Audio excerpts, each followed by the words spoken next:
Hello students. कल हम लोगों ने एल्किल हैलाइड के बनाने की विधियां स्टार्ट कर दी थी और आज हम अपने टॉपिक को आगे बढ़ाएंगे। बनाने की दूसरी विधि देखेंगे फ्रॉम एल्कीन। और उससे पहले मैंने आपको कुछ क्वेश्चंस दिए थे, तो हम क्वेश्चंस को एक बार देख लेते हैं। तो एक क्वेश्चंस मैंने आपको दिया था 10.3 था वो। उस क्वेश्चन के अंदर उदाहरण नंबर किया होगा आपने। तो क्या था क्वेश्चन? क्वेश्चन था CH3 CH3 CH2 CH3। इसको क्या पढ़ेंगे हम लोग? तो इसमें कितने कार्बन आए आपके पास? 1 2 3 4 5। और सेकंड कार्बन पर मिथाइल ग्रुप जुड़ा हुआ है, यानी जिनके अंदर भी आपको ये वाला ग्रुप दिख जाए उसको हम बोलते हैं आइसो। उसके पीछे पूर्व में क्या लग जाता है? आइसोपेंटेन। क्वेश्चन कह रहा है आइसोपेंटेन के मोनोहेलोजिनेशन से कितने संभावित उत्पाद बनेंगे?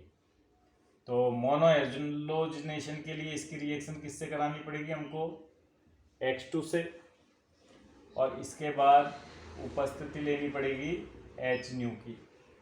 तो इसके संभावित उत्पाद आपको पूछे गए हैं। तो बेटा संभावित उत्पाद बताने के लिए आपको नंबर ऑफ कार्बन्स देखने हैं। तो नंबर ऑफ कार्बन्स देखिए, ये कार्बन आपको कैसा नजर आ रहा होगा? ये 1 डिग्री कार्बन है, फिर ये 2 डिग्री कार्बन है, फिर ये 3 डिग्री कार्बन है। तो आपको 3 कार्बन यहाँ नजर आ रहे होंगे। तो एक बार आपने हेलोजन यहाँ लगाया होगा, एक बार आपने हेलोजन यहाँ लगाया होगा, और एक बार यहाँ, जिससे 3 डिग्री एल्काइल हैलाइड बन गया। लेकिन बेटा ये भी 1 डिग्री कार्बन है। अब हम देखें कि ये 1 डिग्री कार्बन ऐसा है जो 2 डिग्री कार्बन से अटैच है, और ये वाला 1 डिग्री कार्बन ऐसा है जो 3 डिग्री कार्बन से अटैच है। तो फिर ये से भी बनाना है, और लेकिन ये दोनों एक जैसे हैं। इस वजह से टोटल कंपाउंड कितने बनने वाले हैं यहाँ? 1 2 3 4।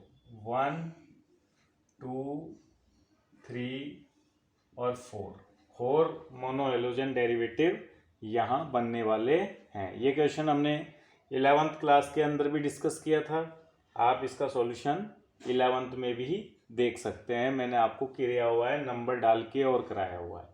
ठीक है, अभी 4 मैंने बता दिया आपको। एक बार यहाँ जोड़ना, एक बार यहाँ जोड़ना, एक बार यहाँ जोड़ना, और एक बार इनमें से किसी एक पर जोड़ देना, जिससे आपके 4 हेलोजन डेरिवेटिव बन जाएंगे। अब बात करते हैं 10.4 क्वेश्चन की, जो कि पाठ्य निहित है। पाठ्य निहित प्रश्न है। तो इस प्रश्न के अंदर क्या बात है? क्वेश्चन सेम है, उसमें थोड़ा लैंग्वेज चेंज करके बोला गया है। तो वो लैंग्वेज क्या है?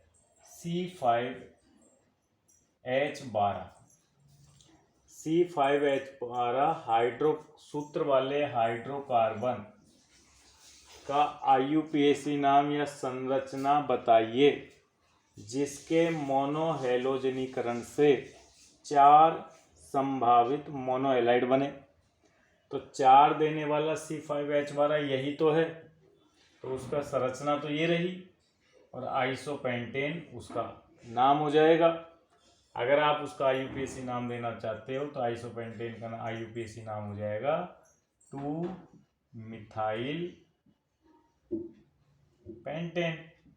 तो अब इस क्वेश्चन में भी हमारा आंसर यही रहेगा, जो कि 10.3 में। बस उसमें फॉर्मूला दे के ये पूछा है C5H12 सूत्र वाले हाइड्रोकार्बन की संरचना बताइए जो कि मोनोहेलोजिनेशन से 1 2 3 4 संभावित उत्पाद दे। तो आप क्या दोगे? आइसोपेंटेन बता दोगे, या IUPAC नाम उसका दे दोगे 2 मिथाइल पेंटेन। क्लियर हो गया? मिटा दूं चलिए क्वेश्चन में थोड़ा सा चेंज और कर लेते हैं। इसका ए पार्ट हमने सॉल्व कर लिया, बी पार्ट में थोड़ा सा चेंज है। क्या चेंज है? क्वेश्चन में ये पूछा है कि C5H12 सूत्र वाले उस हाइड्रोकार्बन की संरचना दीजिए जो 4 नहीं केवल 3 दे। कितने बनाए? 3 बनाए। तो 3 बनाने वाला कौन हो जाएगा? उसमें अब आइसोपेंटेन तो हो नहीं सकता, तो फिर हम C5H12 से क्या विचार करें? तो C5H12 से अब हम विचार करेंगे CH3 CH2 CH2 CH2 और CH3, इस पर विचार करेंगे। अब आप कहोगे सर इस पे क्यों विचार किया आपने, इस यही क्यों आया दिमाग में? तो इसका भी सूत्र एक तो C5H12 है, लेकिन हमको केवल मोनोहेलाइड बनाने हैं 3। और देखिए इसमें एक तो यहाँ से जुड़ जाएगा, यानी ये 1 डिग्री कार्बन है, ठीक है, 1 डिग्री कार्बन है। और ये वाला कार्बन है 2 डिग्री कार्बन, और ये कार्बन है ऑल्सो 2 डिग्री, और ये भी 2 डिग्री, और ये 1 डिग्री। अब आप बोलोगे तो ये तो 2 ही हुए। बिल्कुल 2 दिख रहे हैं, 1 डिग्री और 1 डिग्री, ये 2 डिग्री और ये भी 2 डिग्री। लेकिन बेटा ये 2 डिग्री है जो थोड़ा अलग है, देख रहे हो आप, क्योंकि ये 2 डिग्री ऐसा 2 डिग्री है जिस पर अगर हैलोजन जुड़ जाएगा तो ये कायरल हो जाएगा कि नहीं? क्यों? क्योंकि इसके इधर कायरल कार्बन वह कार्बन होता है, जैसे इस 2 डिग्री पे एक बार मैं जोड़ के दिखा देता हूँ कि ये 2 डिग्री ये वाला है, इससे जो हैलाइड बनेगा वो ये बनेगा, ये वाला हैलाइड बनेगा, ठीक है। अब ये हैलाइड एक्टिव हो जाएगा। एक्टिव मतलब ये एक ऐसा मोनोहेलाइड है जो इधर से मिथाइल से जुड़ा हुआ है, इधर क्लोराइड से जुड़ा हुआ है, इधर CH से जुड़ा हुआ है, इधर ये पूरा ग्रुप है। तो ऐसा कार्बन जो 4 भिन्न संयोजकताओं से जुड़ा हो, 4 भिन्न ग्रुप से जुड़ा हुआ हो, उस कार्बन को कायरल कार्बन बोला जाता है। तो ये कायरल कार्बन है। ये कैसा कार्बन हो गया आपके? Chiral carbon. तो कायरल कार्बन दे रहा है, एक तो 1 डिग्री देगा ही, एक ये हो गया। अब इस 2 डिग्री से अगर बात करें तो ये तो एक हो गया ना, चलो एक तो हो गया 1 डिग्री, एक हो गया 2 डिग्री। अब तीसरा कौन सा बनेगा? तो तीसरे पे अगर हम बात करें तो ये मिटा दो पहले।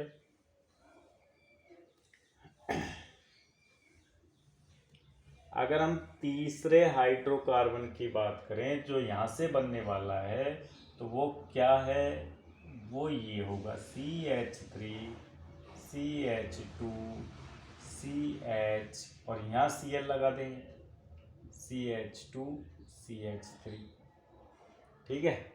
अब देखिए ये कायरल नहीं है, इस कार्बन को कायरल नहीं कह सकते, क्योंकि इसमें क्या आ गया, इधर भी इथाइल और इधर भी इथाइल, 2 समान ग्रुप आ गए ना। तो ये केवल सेकेंडरी क्लोराइड है, वो था एक्टिव सेकेंडरी क्लोराइड, और ये है ओनली सेकेंडरी क्लोराइड। इसको क्या बोलेंगे हम? Secondary pentyl chloride. जबकि ये 3rd नंबर का हो गया, मान लो ये था एक्टिव सेकेंडरी पेंटाइल क्लोराइड, और ये नॉर्मल पेंटाइल क्लोराइड। तो 3 कौन कौन से? तो अब हमारे पूरे क्वेश्चन को सुन लीजिए एक बार कि C5H12 सूत्र वाले उस हाइड्रोकार्बन की संरचना सूत्र दीजिए। एक मिनट, फोन को ऑफ कर देता हूँ मेरे को।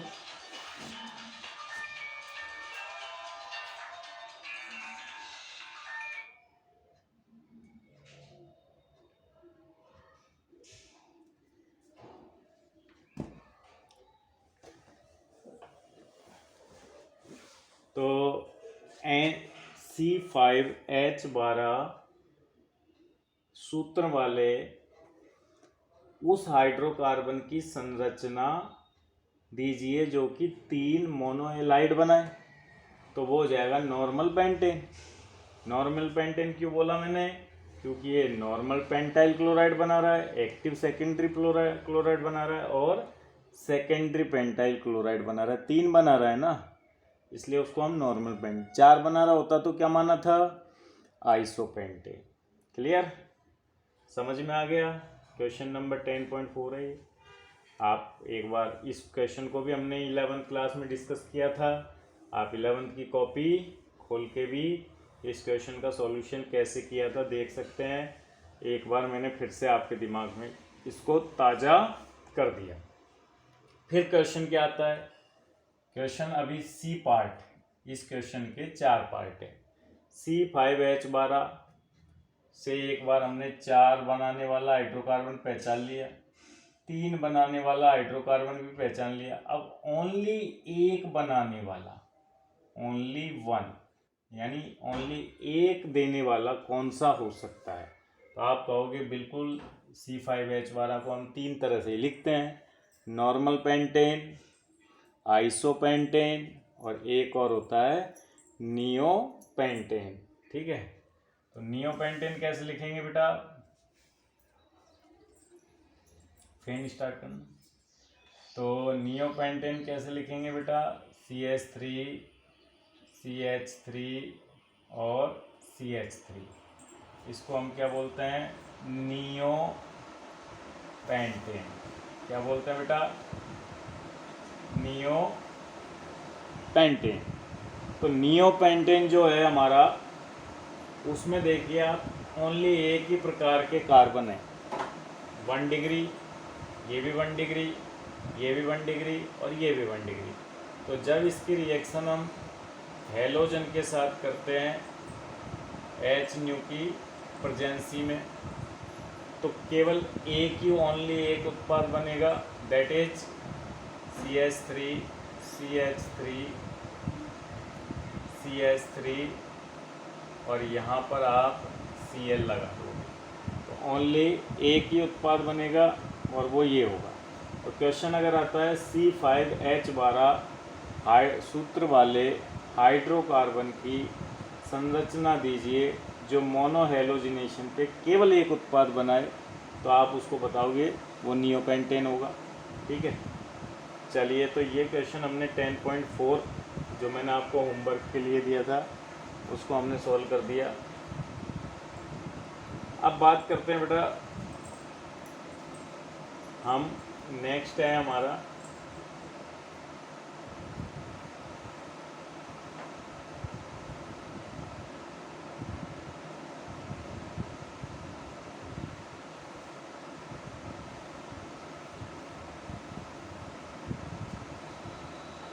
क्वेश्चन नंबर 10.5 भी मैंने आपको दिया था अभ्यास का एक्सरसाइज। NCERT बुक के क्वेश्चंस पे हम डिस्कस कर रहे हैं। क्वेश्चन नंबर है आपका 10.5, अभ्यास का क्वेश्चन है। ठीक है, अब ये क्या कहता है? ये कहता है एक हाइड्रोकार्बन C5H10, अब की बार सूत्र चेंज कर दिया, 12 नहीं किया, 10 कर दिया। C5H10 है जो कि अंधेरे में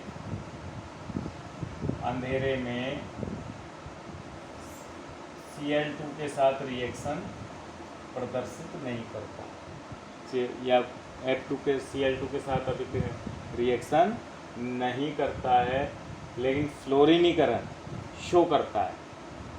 लेकिन जब इसको सूर्य के प्रकाश में लेके आते हैं, HNu सूर्य के प्रकाश में क्लोरीन से रिएक्शन कराते हैं, तो ये भी केवल एक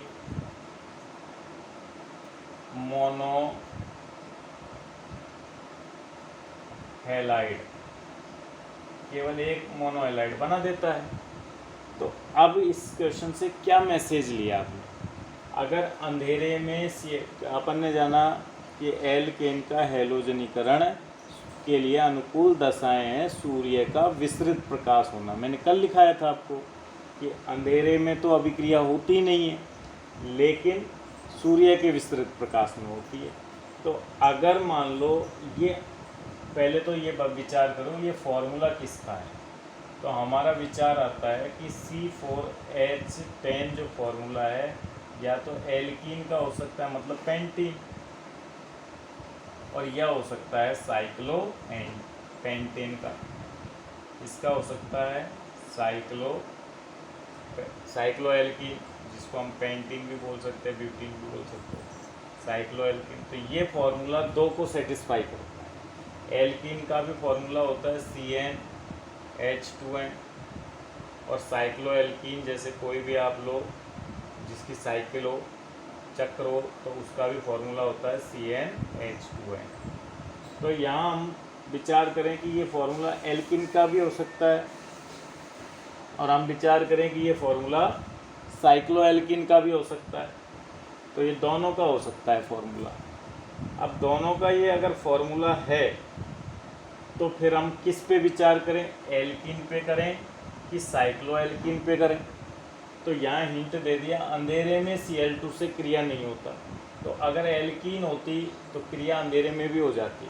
इसका मतलब हम किस पे विचार नहीं करेंगे, एल्कीन पर विचार नहीं करेंगे। आप बोलोगे सर एल्कीन पर विचार क्यों नहीं कर रहे, तो अगर अंधेरे में Cl2 के साथ क्रिया हो जाती तो वो एल्कीन भी हो सकता था। तो यहाँ से हम एल्कीन पर विचार करना छोड़ दिए। अब उसके बाद अब साइक्लोएल्कीन पर विचार करेंगे। किस पर, सॉरी साइक्लोएल्कीन है, ये फॉर्मूला किसका होगा, साइक्लोएल्कीन का। तो अब हम ओनली किस पे विचार करने वाले हैं, साइक्लोएल्कीन पे। अब इस सूत्र से साइक्लोएल्कीन तो मैं कई तरह के बना सकता हूँ, जैसे ये हो गया साइक्लोप्रोपेन और 2 कार्बन इससे मैंने ऐसे जोड़ दी। इससे मैं ये भी बना सकता हूँ कि साइक्लोब्यूटेन और 1 कार्बन मैंने अलग से जोड़ दिया, ये CH3 हो गया, फॉर्मूला 5 कार्बन हो गए ना। और इससे मैं ये फॉर्मूला भी बना सकता हूँ साइक्लोपेंटेन, तो इसके अंदर तो 5 कार्बन पहले से ही। तो अब मैं इस पे विचार करूँ कि इस पे विचार करूँ कि इस पे विचार करूँ, तो क्वेश्चन ने कहा है कि ये सूत्र हैलोजिनेशन से ओनली एक उत्पाद बनाता है। तो देखो इसमें तो ये कार्बन अलग है, ये कार्बन अलग है, ये कार्बन अलग है, 3 तरह के कार्बन दिखाई दे रहे हैं। इसमें भी ये कार्बन अलग है, ये कार्बन अलग है, ये कार्बन अलग है, ये अलग है। लेकिन इसमें अगर आप देखोगे इसके अंदर साइक्लोपेंटेन के अंदर अगर आप बात करते हैं तो साइक्लोपेंटेन में सारे ही कार्बन ओनली एक जैसे हैं, CH2 CH2 CH2। तो जब अपन इसका हैलोजनीकरण करेंगे Cl2 से H की उपस्थिति में, तो केवल और केवल ये उत्पाद ही बनने की संभावना रहेगी, ये बात।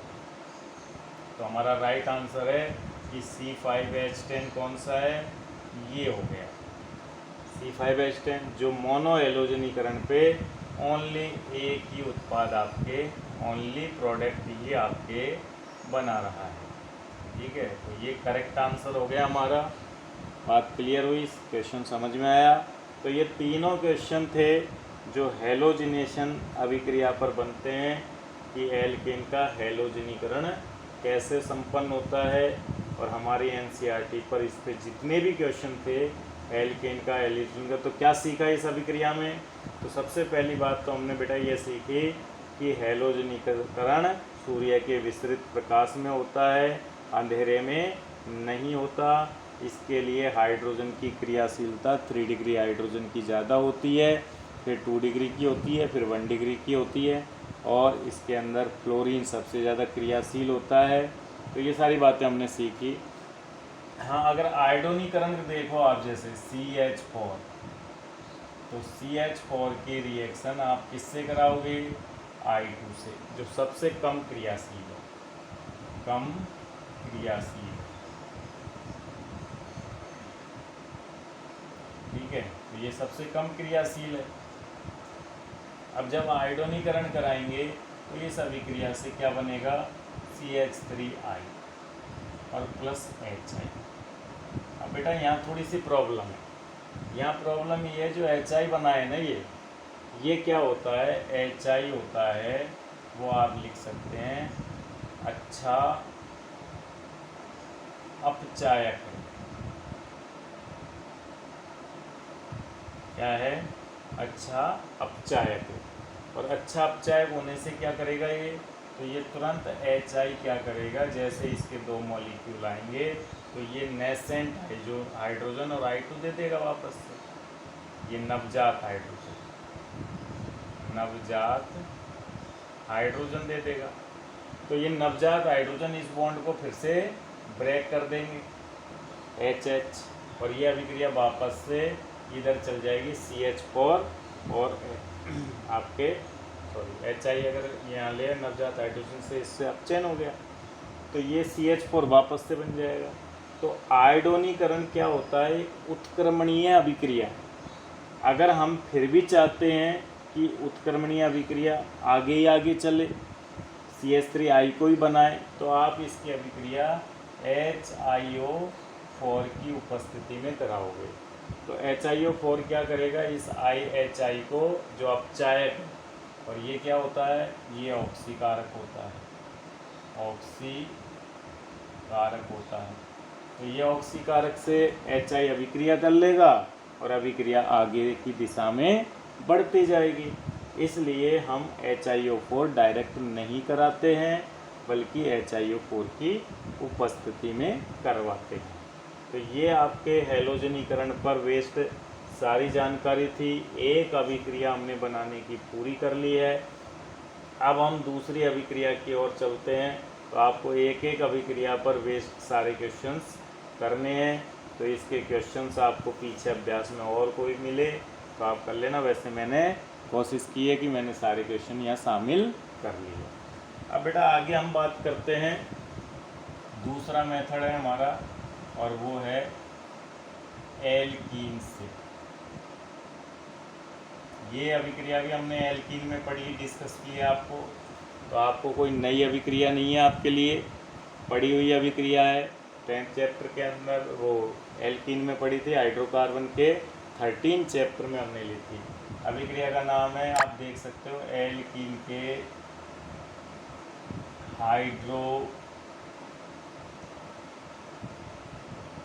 हैलोजनीकरण से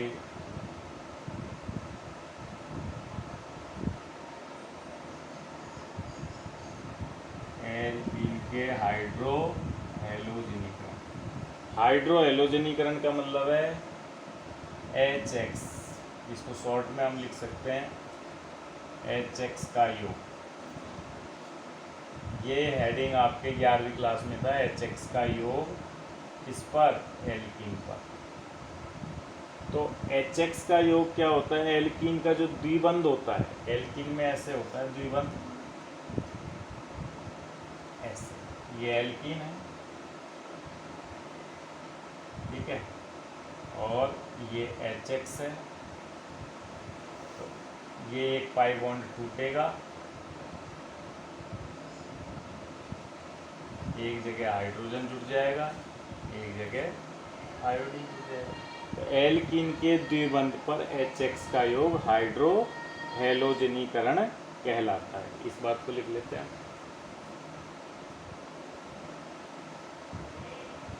एल्कीन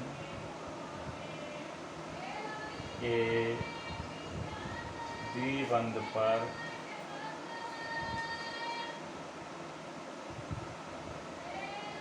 HX का योग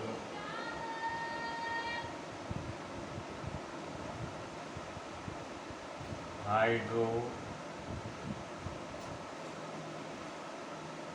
हैलोजनीकरण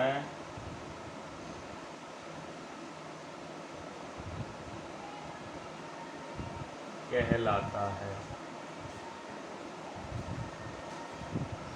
क्या कहलाता है, हाइड्रो हैलोजनीकरण कहलाता है। तो एक बात तो ये हो गई। अब ये अभिक्रिया है जो कैसे होती है, इलेक्ट्रॉन स्नेही योगात्मक। पहले इसमें इलेक्ट्रॉन स्नेही जुड़ता है और फिर नाभिक स्नेही भाग जुड़ता है, इसलिए यह अभिक्रिया है यह अभिक्रिया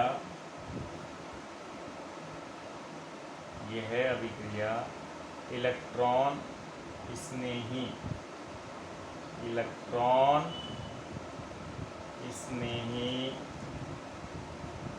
योगात्मक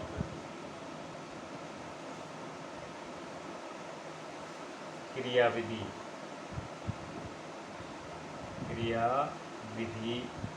जिसको हम बोलते हैं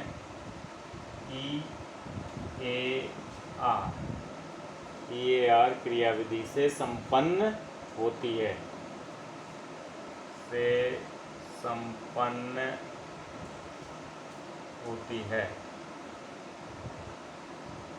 ठीक है, तो EAR क्रियाविधि से संपन्न होने वाली अभिक्रिया है। अच्छा, इस क्रियाविधि आपको मैं बता देता हूँ कैसे यह अभिक्रिया संपन्न होती है।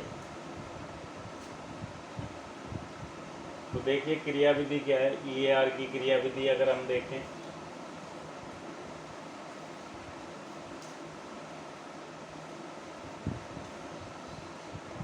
तो EAR की क्रियाविधि यहीं से शुरू करते हैं।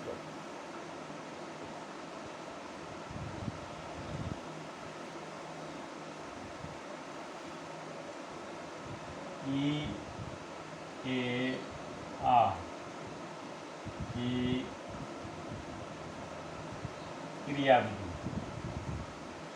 क्रियाविधि। तो बेटा देखो इसमें क्या होता है, पहले इलेक्ट्रॉन स्नेही का आक्रमण, इसलिए इसका नाम है इलेक्ट्रॉन स्नेही का मतलब है H+ है। यहाँ को इलेक्ट्रॉन की कमी वाला इलेक्ट्रॉन स्नेही बनेगा। तो कोई भी एग्जांपल ले लेते हैं, जैसे CH3 CH2 CH double bond CH2। तो इसमें CH3 इलेक्ट्रॉन को क्या करेगा, धकेलेगा। किसकी ओर धकेलेगा, इस पाई बॉन्ड की ओर। तो इलेक्ट्रॉन को जैसे ही CH3 ने पाई बॉन्ड की ओर पुश किया, इस CH2 पे क्या आ जाएगा, माइनस चार्ज आ जाएगा। इलेक्ट्रॉन स्नेही कौन है जुड़ने वाला, H+। तो ये H+ कहाँ अटैक कर देगा, ये H+ यहाँ अटैक कर देगा। तो ये अटैक होते ही क्या बन जाएगा, CH3 CH+ CH2 और इस पे हाइड्रोजन जाके बैठ गया। ये कार्ब धनायन मध्यवर्ती बन गया। कार्ब धनायन जो कि मध्यवर्ती बना है। अच्छा, एक बात और जो हम 11वीं क्लास से ही सीखते आए कि कार्ब धनायन मध्यवर्ती पुनर्विन्यास में भाग भी ले सकता है। तो यहाँ नोट डाल के आप ये जानकारी भी लिख लेंगे, नोट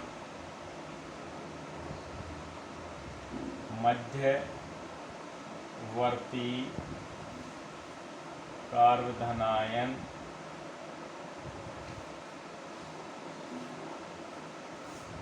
पुनर्विन्यास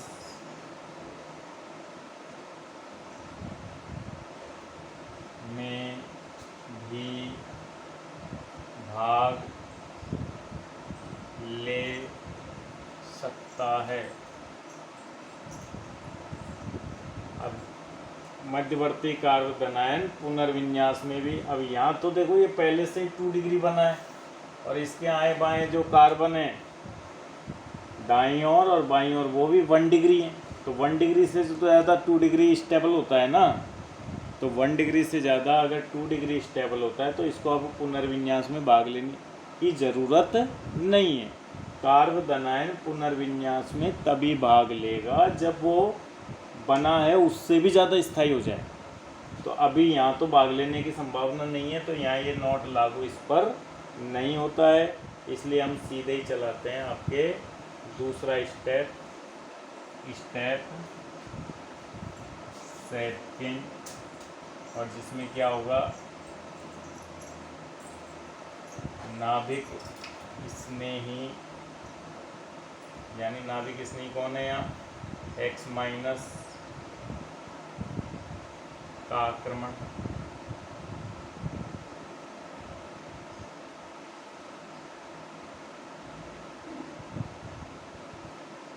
ठीक है, ठीक है, आक्रमण। ओके, तो क्या होगा इसमें, ये जो कार्बन आयन बना है CH3 CH प्लस फिर CH3, तो इस पर फिर ये हेलोजन X माइनस जाके यहाँ जुड़ जाएगा और क्या बन गया CH3 CH, इससे X जुड़ गया और CH3, ये हो गया आपका एल्काइल हैलाइड। क्या हो गया है, एल्काइल हैलाइड हो गया। कोई डाउट, कोई दिक्कत, आराम से कर सकते हैं, कहीं कोई प्रॉब्लम नहीं है। चलिए, तो अब ये तो इसकी क्रियाविधि थी। अब जनरली आपके सिलेबस में जितने भी एग्जाम्पल्स इस रिएक्शंस पर है वो सारे आप समझ सकते हो किससे, मार्कोनिकॉफ नियम से। तो देखिए हम वो भी लिख लेते हैं, 11वीं क्लास में भी लिखा था मार्कोनिकॉफ नियम। क्या लिखा था, मार्कोनिकॉफ नियम। चलिए, तो मार्कोनिकॉफ नियम की बात कर लेते हैं अब हम। तो इस अभिक्रिया को, नेक्स्ट लाइन है, इस अभिक्रिया को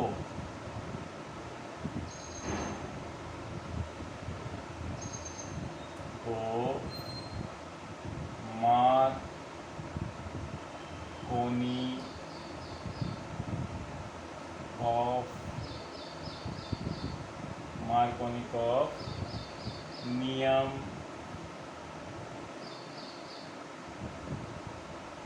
के आधार पर भी समझ सकते हैं।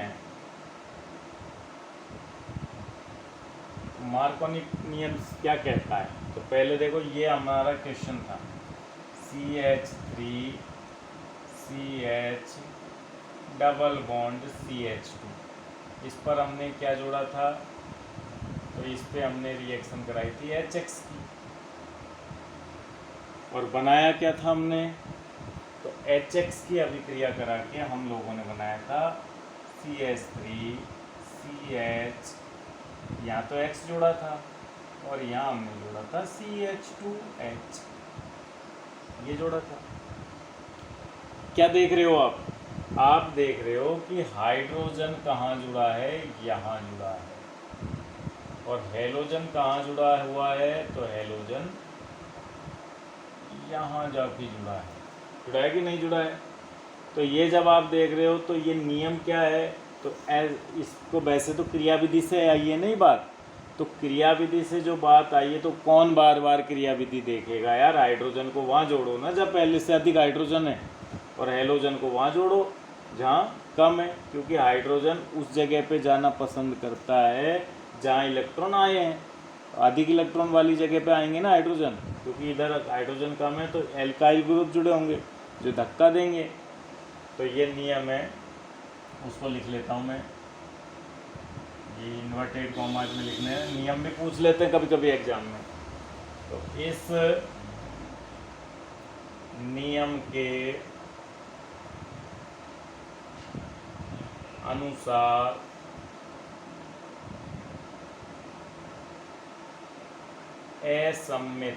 असम्मित होना चाहिए, दोनों और समान हाइड्रोजन होंगे तो मामला बिगड़ जाएगा। असम्मित एल्कीन पर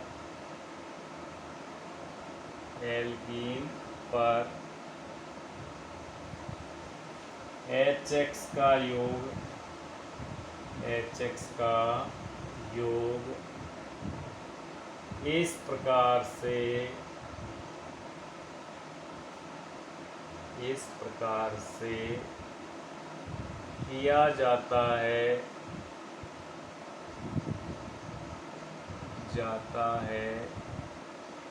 कि हाइड्रोजन